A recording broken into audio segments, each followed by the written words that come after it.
Wato na buƙaci na yi bidiyon nan ne yanzu tun kafin na ƙarasa gida saboda yanzu abin ya faru. Na tashi daga dogon aiki zan tafi gida.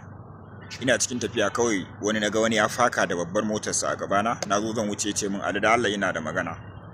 Sai na tsaya, shi ma sai ya tsaya sai ya sauko babban mutum da alkyabbarsa da komansa normal babban mutum ne amma baki ne mutanenmu ne. Sai ya ce min da Allah Ali kai dan shi'a ne? Sai na ce masa na bugawa a jarida.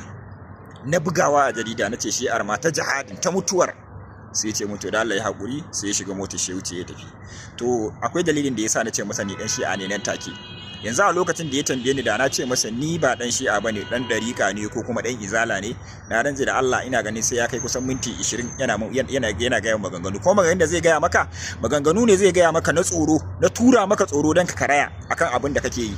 Ya dinga ce maka ai kaza dokoki kaza bai kamata kai kaza ba kaza haka dai abubuwa. Saboda irin hakan ya faru a kaina da yawa. To abin da ke so in tura sakon nan mutane ku gane cewa mu harakar tafiyar mu da kuke gani mu a matsayina ne na dan gwagwarmaya wallahi ban da aqida.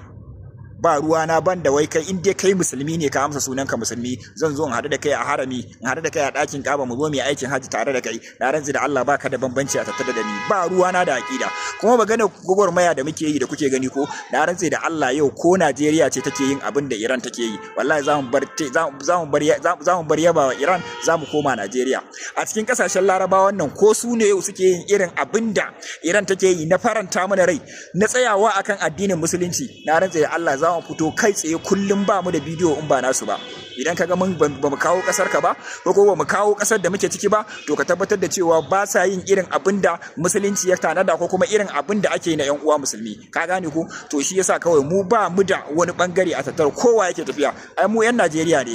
Yanda muke yaba Niger ko kuma muke yaba Burkina Faso ko muke yaba Mali ai ba ma yaba Najeriya haka saboda sun dauko hanyoyi na kare kansu da kuma taimakawa kansu da kuma ci gaba da kuma kare lafiyan kasar su. To haka addinin ma idan muka duba muka ga wace ƙasa ce yau ta tsaya wa musulmai kuma take so ta kwato musulmai a cikin masifar da suke ciki. Idan muka duba duk duniya in ba Iran din ba to a matsayin mu na musulmai masu kishin addinin musulunci idan ba mu taimaka mun sa a yi mata addu'a ba mun sa musu ƙwarin gwiwa ba mizami sai mu koma kawai mu je mu ta zagi idan kuma aka kana wannan kawai mutum sai ya zo dinga tambayar ka shikenan sai dan shi'a ne zai fito ya gwagwarmaya shikenan kai dan dariƙa ko kai dan izala shikenan ka zama matsoraci kenan. To ina so ku gane cewa mu yan gwagwarmaya ba ruwan mu kuma ba ruwan mu da wani tsoro ko kuma wani abu idan tafiyar ta zo ta tafi a yau.